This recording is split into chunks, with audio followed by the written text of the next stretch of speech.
Itu sudah tanda tanya seberapa berat pelatihan yang diberikan oleh pelatih.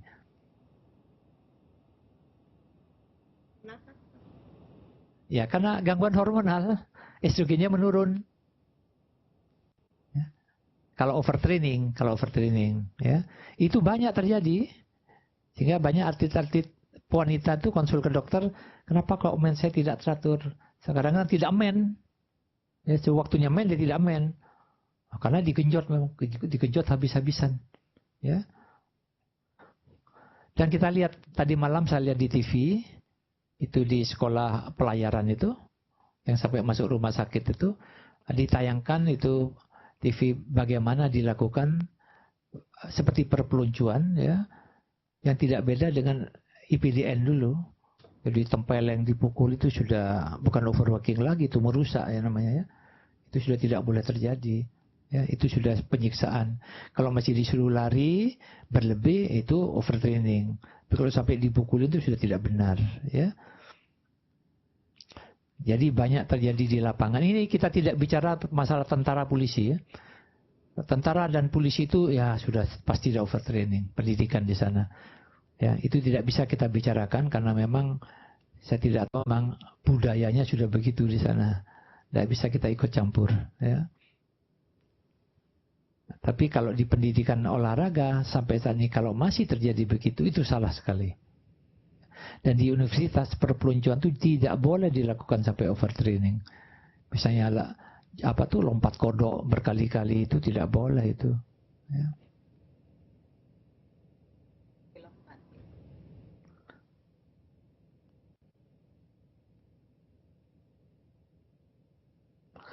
Kalau sampai stadium 2 jadi gejala yang tadi makin hebat. Kemudian terjadi katabolik, terjadi penurunan berat badan. Oleh karena itu gampang sekali. Begitu masuk timbang berat badan, begitu keluar lihat berat badannya bagaimana. Kalau terjadi penurunan sudah jelas sekali. Ya. Jadi memang kalau diperiksa hormon, saya dapat gini. Memang kalau mau diikuti ya, sebelumnya memang harus dites. Ya. Kemudian kalau punya uang ya tes hormon. Memang oleh karena itu saya anjurkan setiap tahun itu kalau bisa general medical check up. Sesudah umur 30 tahun itu harus sudah punya data. Jadi general medical check up itu kurang lebih dananya mungkin ya 1,4 juta lah ya. Lebih baik kita mengetahui secara lebih dini daripada sudah kelewat. Kalau tiap tahun melakukan itu, jadi proses penuaan itu sudah bisa kita ketahui sudah akan terjadi apa tidak, akan terjadi cepat. Salah satu misalnya kalau testosteronnya karena overtraining itu sudah menurun, hampir mendekati range yang paling rendah dengan tertinggi, berarti range di tengah-tengah itu sudah hati-hati. Kalau dibiarkan terus akan terjadi osteoporosis. Jadi jangan bangga mantan olahragawan itu tuanya osteoporosis. Jangan nyalakan nih sudah bintang segala macam lah, tapi tuanya sudah lumpuh tidak karuan ya. Kita menginginkan bahwa di hari tuanya dia tetap sehat.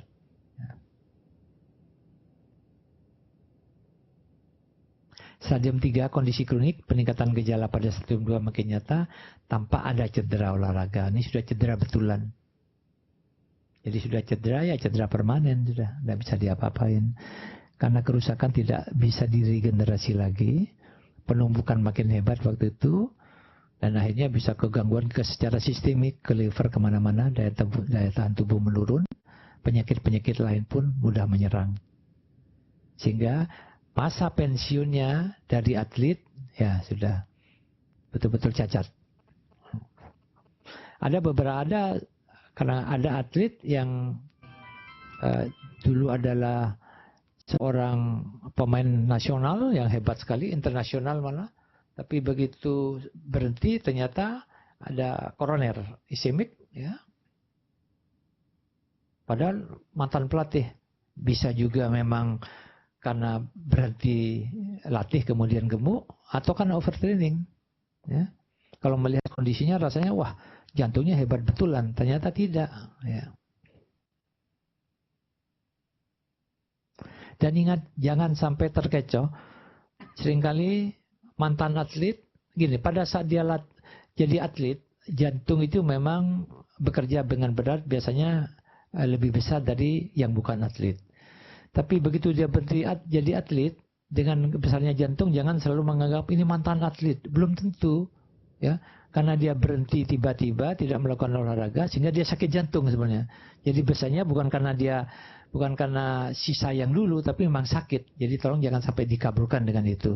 Karena ada beberapa atlet yang begitu, dengan bangga bahwa jantung saya memang lebih besar dari dulu. Nah, tapi begitu dia berhenti jadi atlet, berhenti sama sekali.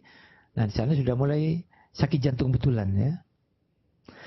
Nah, pada otot, rasa sakit kekakuan yang terus-menerus pada otot, persendian dan tendon, kaki terasa berat. Ya.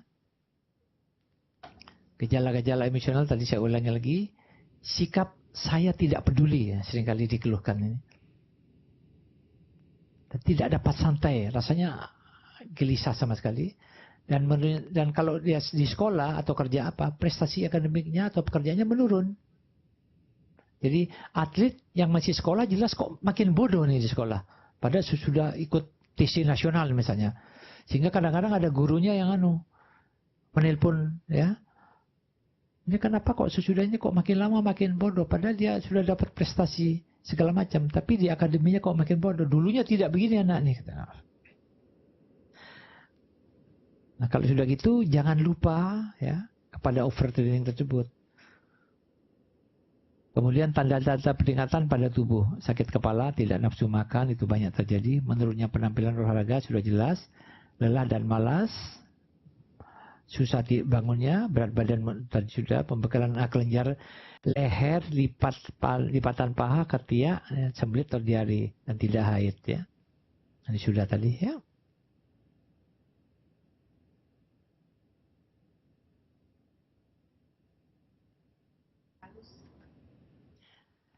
Pengaturan makan sesuaikan dengan kebutuhan. Kemudian sesuaikan dengan kondisi tubuh. Jadi pola olahraganya sesuaikan dengan kondisi tubuh. Tiap orang beda-beda. Seringkali olahraga itu tidak bisa disamakan, ya. Oleh karena itu hati-hati sekali setiap memberikan olahraga per grup itu sudah kita lihat heterogenitas dari peserta itu. Kalau misalnya ibu kemudian pasiennya mau dikumpulkan, ayo kita melakukan ini, lihat heterogenitas dari pasien itu, mana yang boleh, mana yang tidak, ya. Kalau sudah perutnya gendut sekali, masih mau dipaksa sit up setengah mati, ya. Pada yang lain yang kurus bisa, itu hati-hati. Jadi ada tahap-tahapnya. Kalau belum bisa jangan dulu turunkan. Mungkin jangan sit up dulu. Jadi lakukan gerakan-gerakan yang lain dulu sampai kira-kira otot perutnya agak kencang sedikit, baru boleh sit up, ya. Paling tidak makannya dikurangin dulu, ya. Tidak boleh langsung mendadak keseluruhan dilakukan. Jadi ada tahap-tahapnya. Ini yang kadang-kadang membuat pasien bosan memang. Wah, kok saya ingin turunkan berat badan kok lama sekali, masih disuruh segala macam. Kenapa tidak terus langsung perutnya diapain katanya, ya.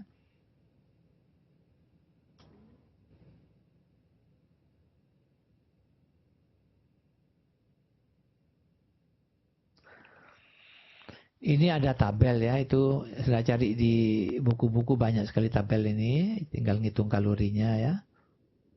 Jadi kalau main ini berapa, main ini berapa, main ini berapa, ya.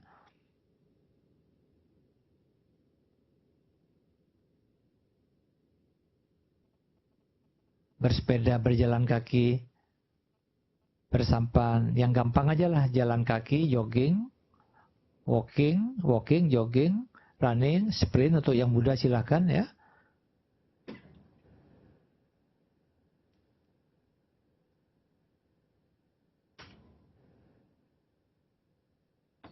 Nah, strateginya begini, ya. Kalau misalnya ada orang yang minta nasihat kepada Anda, yang pertama itu yang Anda programkan pertama kali itu adalah fisik dan psikis, ya, itu disiapkan betul. Skill itu belakangan, ya.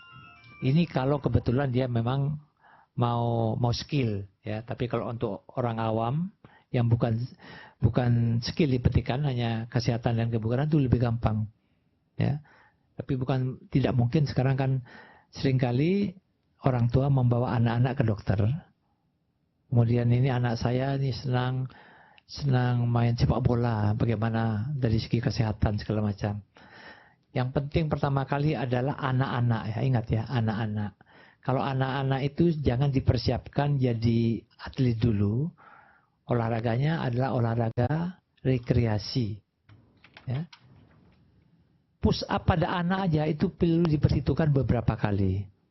Apakah otot anak itu sudah perlu dilatih untuk mengangkat tubuhnya. Sedangkan anak-anak itu masih perlu pertumbuhan. Apakah dengan begitu tidak menjadi beban untuk pemanjangan pertumbuhan dari tulang anak ya. Yang penting anak itu dia mampu melakukan movement, gerakan yang biasa saja itu sudah untung. Apa itu? Jalan, lari itu, rekreasi seperti itu sudah untung. Berenang silahkan. Tapi yang latihan otot pembebanan itu pada anak-anak itu perlu dipikirkan berkali-kali. Ya, itu belum waktunya. Apalagi mengangkat berat badan yang sampai berlebihan, itu belum waktunya. Karena anak-anak itu masih perlu pertumbuhan dan perkembangan. Oleh karena itu, olahraga rekreasi pada anak-anak itu yang utama, ya, bukan pembibitan untuk keahlian, untuk prestasi. Nanti kemudian sesudah lama-lama berkembang, sudah ke masa puber baru kita tentukan arah. Soal dia nanti misalnya kebetulan dia senang pada ini, silakan. Saya senang sepak bola, silakan main sepak bola rekreasi. Jangan sampai ditarget. Yang penting faktor psikis dan fisiknya tuh seimbang. Ya. Seperti saya tiap sore seringkali saya berenang, ajak anak saya berenang, cucu saya berenang. Karena dia supaya rekreasi yang penting. Bukan kamu harus bisa putar ini, tidak perlu. Ayo rame-rame sambil tertawa, sambil berenang. Jangan dipaksakan. Yang penting untuk bersenang-senang. Jangan ditarget kamu harus bisa putar ini sampai 10 kali. Itu belum waktunya. Ya.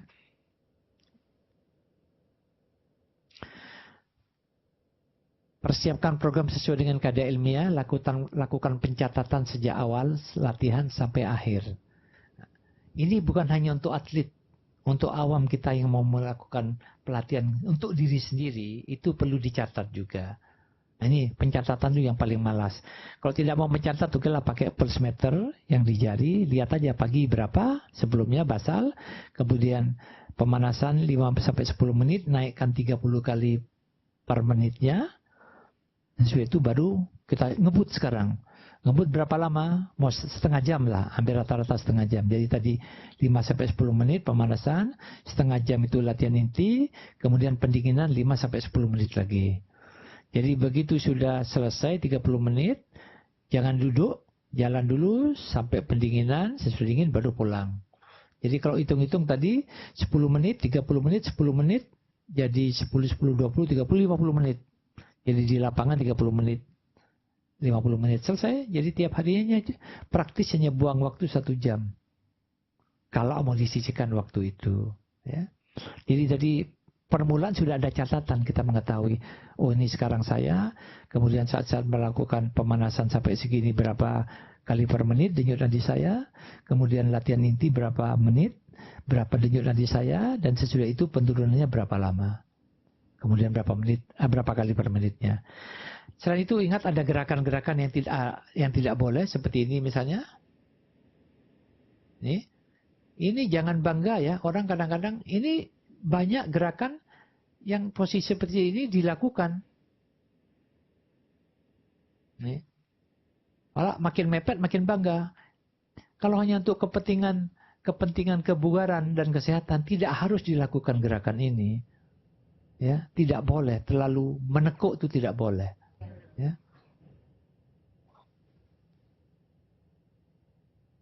Dan selain itu misalnya mengangkat 2 kaki pada saat sit up, 2 kaki diangkat 45 derajat dengan bangga. Makin lama makin hebat, makin lama makin hebat untuk mengecilkan otot perut. Otot perutnya bertambah kecil, tapi tulangnya yang rusak. Jadi ada kalau tidak salah saya punya catatan 12 gerakan yang tidak boleh dilakukan, yang banyak dilakukan di tempat-tempat senam ya. Misalnya memutar kepala itu kan. Ini juga tidak boleh nanti patah ya.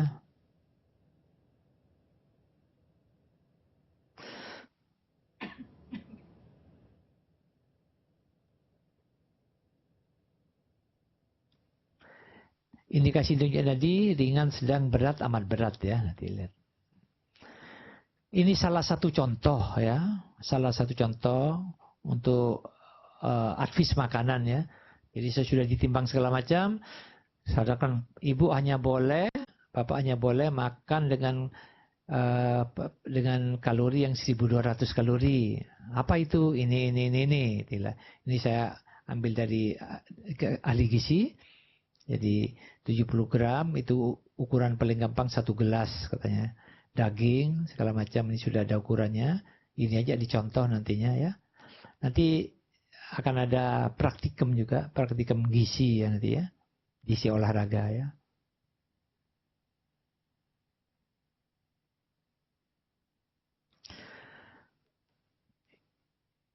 Orang kalau kebugarannya bagus sekali, denyut nadi itu di bawah 60 ya, very fit ya. 60 very fit ya. Kalau sudah unfit itu sudahlah sampai 100-an dari 90 ke atas ya. Rata-rata antara 70-80. Kalau very fit ini jarang saya dapatkan ya. Jarang saya dapatkan. Pernah dapatkan satu, saya pikir very fit, ternyata arrhythmia cordis, seorang petinju. Hanya saya bilang, mulai hari ini kau tidak boleh tinju. Hentikan jadi tinju. Dia marah. Saya menang Pak, kenapa dilarang? Konsul ke internet, ini internet setuju juga. Wah, kamu tidak bisa jadi petinju. Tapi pelatihnya jengkel sekali.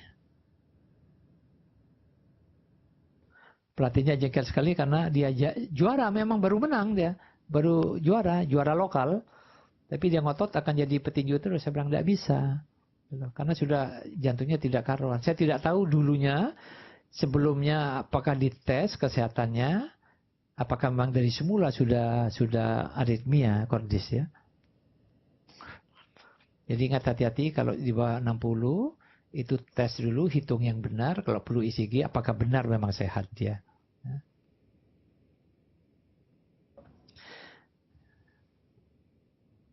Prof. Ya, silakan. Itu yang dengan jantung sampai 30 tuh masih sangat fit, masih bisa itu Prof ya. Itu sampai sekarang saya 30. Yang tadi yang ini ya saya. Sebelumnya itu 50 ini 30 ya. Iya. Itu sampai sekarang saya belum pernah menjumpai ya, selama 38 tahun sampai sekarang saya tidak pernah menjumpai gitu. Di catatan begitu, saya ragu bener ini ada nih. Dibayangin apakah benar di bawah itu bisa masih normal itu lah.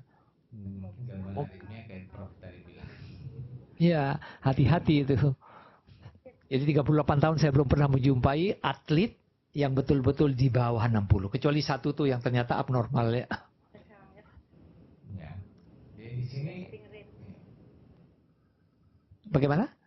Ya, jadi yang kalau slide seperti itu kita ragu Prof. Soalnya sepertinya tuh hijau tuh sudah yang paling bagus. Memang. Bagus, jadi itu meragukan kita jadinya Prof. Memang ini data ini saya dapatkan. Memang ini didiskusi waktu di PPKOR, di Perhimpunan Pembinaan Kesehatan Olahraga, didiskusikan. Ini memang diragukan. Benar data ini. Sehingga kita PPKOR di Denpasar kita tidak pakai itu. Dan sampai saat ini tidak pernah mendapatkan data itu. Jadi kalau di bawah itu ECG lengkap. Sehingga baru dapat satu aja waktu itu. Ternyata ECG-nya memang arrhythmia cordis. Tidak benar itu. Ya. Ini memang ada data yang didapatkan gini, tapi jangan pakai itulah. Dan di lapangan ternyata kenyataannya tidak ada ya. Jadi 60 aja sudah patut diragukan, harus dicek lengkap semuanya. Kalau ini saya kira sudah biasa ya, jadi dipakai yang target itu, yang hijau itu ya, yang biru. Ini harus masuk di daerah ini ya. Nah ini tadi ya. Jadi mulai dari pemanasan, latihan, kemudian cooling down. Ini harus bertahap seperti itu ya. Jadi jangan sampai demi keamanan masuk antara 70 sampai 80 itulah, atau antara 65 sampai 85 boleh. Ada juga mengatakan 72 sampai 87, tapi demi keamanan antara 70 80 aja. Karena 80 itu sudah anaerobik, sudah lebih banyak, dan threshold lactic acid sudah mulai meningkat di sana. Dari 70 sampai 80%. Ya.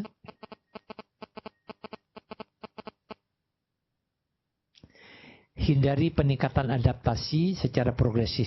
Ya. Ini memang susah di lapangan. Kalau sprint itu mau tidak mau memang progresif. Tidak bisa tidak. Tapi sprint itu tidak akan bertahan lebih dari 3 menit. Ya. Oleh karena itu untuk olahraga yang mempergunakan sprint itu harus dites sebaik mungkin, dan itu secara rutin. Ya. Malah 1 tahun bisa 2 kali kita ngetes tuh. Kalau memang sudah siap sprint apa tidak. Karena sprint itu cukup berat. Ya. Dan seringkali pada saat sprint itu biasanya di atas 87%.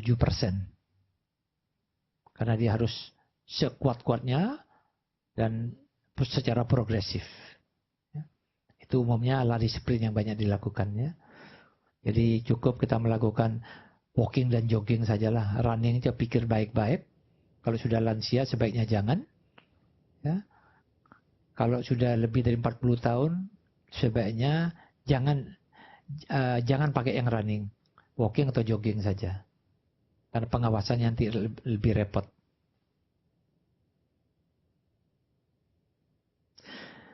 Jadi pengembangan manajemen olahraga termasuk nasihat itu penting sekali ya. Kita harus punya program yang jelas, membuat modul tiap orang itu berbeda-beda ya. Jadi pencatatan yang baik, komputeris semua supaya data dari dulu itu selalu ada diikuti. Dan dengan sendirinya harus saintifik ya. Kemudian pelatih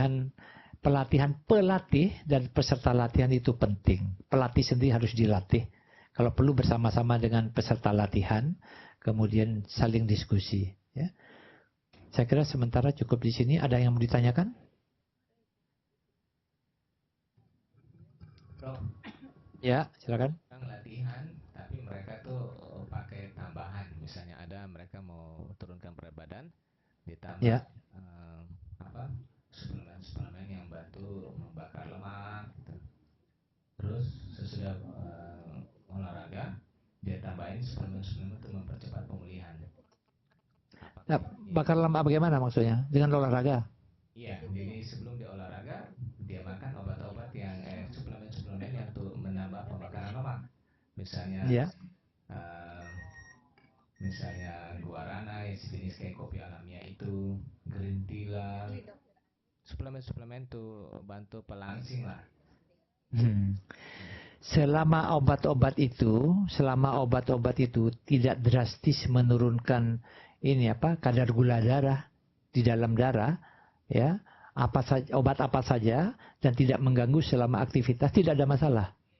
Karena malah olahraga plus pengaturan diet itu kan diet rendah kalori sudah diberikan, tetapi tetap tidak boleh sampai melebihi dari kebutuhan saat olahraga itu. Tidak masalah, silakan. Tapi selalu ingat yang pakai obat-obatan di bawah pengawasan dokter ya. Kalau Anda yang memberikan kepada pasiennya, Anda selalu ngawasin dan harus ada reportnya yang jelas. Tapi ingat, minum tidak boleh sampai kurang. Minimal lebih dari 2 saat melakukan tidak olahraga, minimal 2 liter. Kalau olahraga pasti lebih. Jadi jangan bangga dengan penurunan berat badan karena keringat yang keluar. Dan pada saat melakukan olahraga tidak boleh pakai jaket, pakai apa yang maksudnya supaya lebih cepat menurunkan berat badan. Oke? Ya. Ada lagi? Kalau penambahan itu DHA, karena tadi kayak slide Prof kan kalau pada saat dia overtraining DHA-nya turun. Ya. Kalau dia tambah DHA cuma percepat pemulihan. Ya jangan sampai turun dong. Kalau sudah turun berarti sudah over, itu tidak boleh. Jadi kita lakukan jangan sampai over. Kalau sudah over kan lucu. Over rendah ditambah lagi kan. Jadi jangan sampai over. Nah disinilah kesulitan kita kalau kerjasama dengan pasien tidak jelas. Kadang pemahaman pasien itu berbeda. Tetap pasien tidak boleh dibuat overtraining. Kalau sudah terlanjur overtraining, ya kita yang salah. Berarti kita yang memberikan nasihat salah. Jadi jangan sampai pasien itu overtraining karena kita. Dan jangan sampai saat di bawah pengawasan kita terjadi overtraining. Berarti konseling kita yang kurang bagus. Buat pasien itu sampai tergantung dan percaya kepada kita supaya dia mengikuti nasihat kita. Jangan sampai melanggar itu. Kalau sudah overtraining berarti dia di luar kesepakatan kan? Itu bisa terjadi di tempat-tempat senam juga ada. Tempat senam saya pernah terjadi begitu. Berarti saya bilang, wah ini konseling saya kurang tepat pada dia. Dia melanggar, yang lainnya mau taat. Nah sekarang kita takut-takutin dia. Bahayanya ini. Atrofi, kropos tulang, segala macam. Supaya dia tetap, walaupun pelan-pelan. Umumnya pasien itu kan ingin cepat. Sehingga berbohong pada kita. Jadi konselingnya, ingat ya, konselingnya itu cukup lama satu pasien. Risikonya pasien di luar pulang semua nanti yang nunggu. Konseling itu cukup mahal ya. Jadi sesudah siap di konseling baru boleh dia melakukan latihan itu. Kalau masih, oleh karena itu saat konseling boleh tanya jawab terus. Jadi yang mantap. Ya paling tidak Anda butuh waktu setengah jam. Satu pasien, atau lakukan bersama kelompok 5 orang bersama itu supaya pengiritan waktu. Ada lagi? Kalau dia sudah keburu overtraining nih Prof. Iya. Untuk mempercepat dia kan kadang-kadang perlu istirahat mungkin beberapa hari ya kan. Ada orang yang entah maunya kalau bisa 1 hari saja atau 2 hari. Jadi kita percepat misalnya dengan pemberian nutrisi, terus tambahin itu kayak DHA. Bisa. Boleh. Boleh. Tapi tidak menjamin regenerasi ototnya jauh lebih cepat ya. Regenerasi serabut-serabut yang putus itu. Dalam setiap melakukan olahraga selalu terjadi putusnya serabut-serabut otot kecil. Itu selalu terjadi. Tapi tidak masalah. Kalau sudah terlanjur overtraining memang harus dikasih obat. Tidak ada cara lain selain istirahat. Istirahat. Makan diatur, terpaksa tambah obat-obatan. Apalagi kalau sampai testosteron menurun, itu sudah overtraining betulan. Itu harus diberikan segera. DHEA juga boleh, silakan. Jadi DHEA itu tidak masalah, memang harus disediakan. Karena banyak kejadian di masyarakat, itu memang melanggar ya. Tapi jangan nanti semua orang, pokoknya dikasih bikin overtraining jadi supaya cepat turun, jangan ya.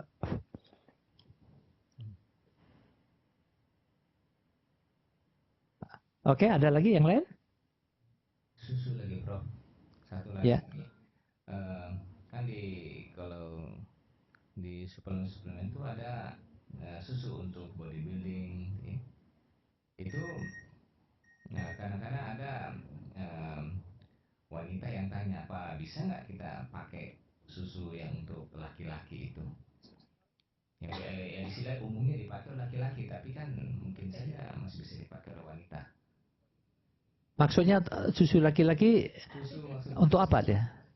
Untuk bodybuilding? Minuman susu seperti orang tuh bodybuilding, susu bodybuilding. Teoritis dia mempercepat pemulihan itu kelelahan dan memperbaiki otot yang rusak gitu.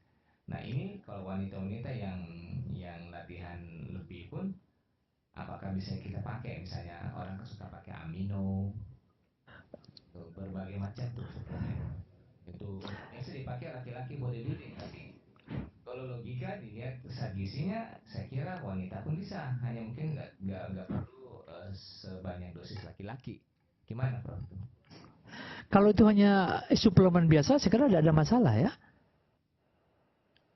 Kecuali kalau ada hormon-hormonnya ya. Kalau misalnya ada hormon-hormonnya itu pula kita perlu pikirkan beberapa kali. Karena apa? Karena bisa gini. Itu ada penelitian dari Dr. Henning.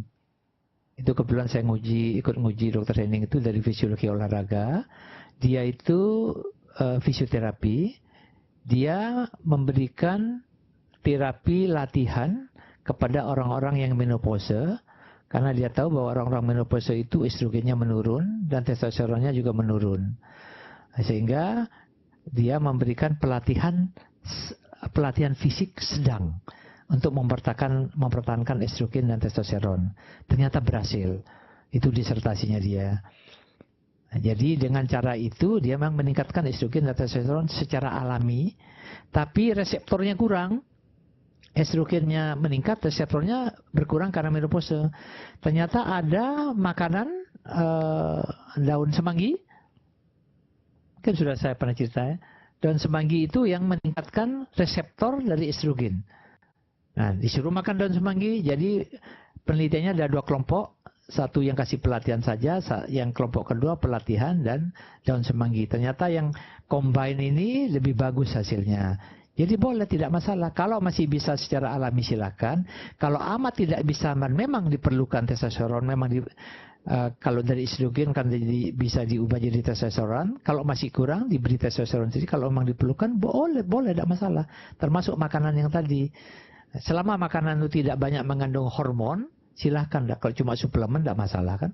Kalau kelebihan malah terbuang dia. Akan lebih baik nanti coba konsul ke ahli gizi dan catat betul apa aja isinya itu. Ya. Saya kira cukup? Ya. Oke, makasih. Saya kira cukup sekian dulu. Kita jumpa 2 hari lagi ya. Ya. Sampai jumpa kembali. Terima kasih.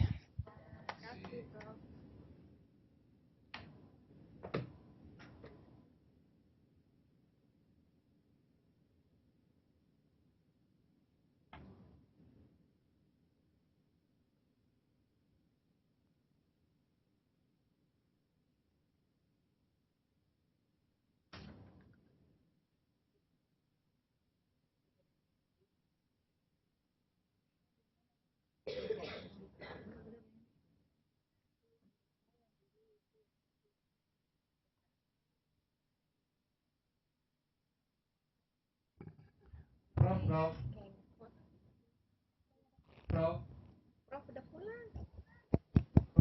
Ya, bagaimana? Prof, kemarin yang CD yang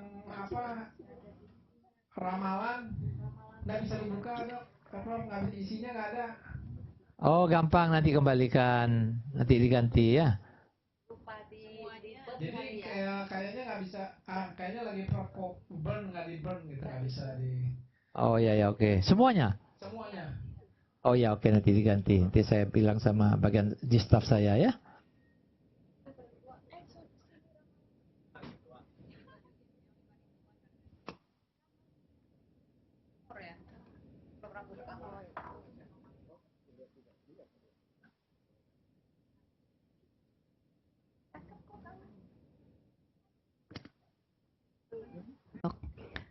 Ya. Selesai.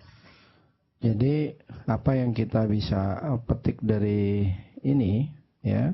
Jadi anatominya, kemudian perubahan-perubahan apa yang terjadi apabila terjadinya pertambahan usia pada seorang penderita. Jadi tanda-tanda aging dari kuku itu apa? Gitu yang di sini dijelasin. Tadi kan udah ada beberapa penyakit ya. Jadi kalau terjadi proses aging gitu, apa yang terjadi pada kuku? Satu, pertumbuhannya ya. Kemudian warnanya ya. Sehingga itu mempengaruhi penampilan dari kuku ya. Ada pertanyaan?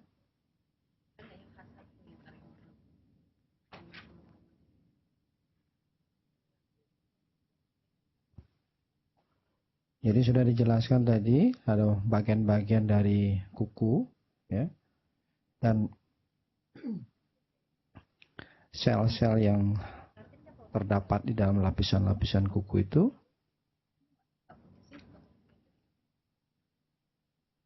kemudian ada melanosit juga di sana yang juga akan memberikan warna pada kuku. Jadi sesuai dengan gambaran kulit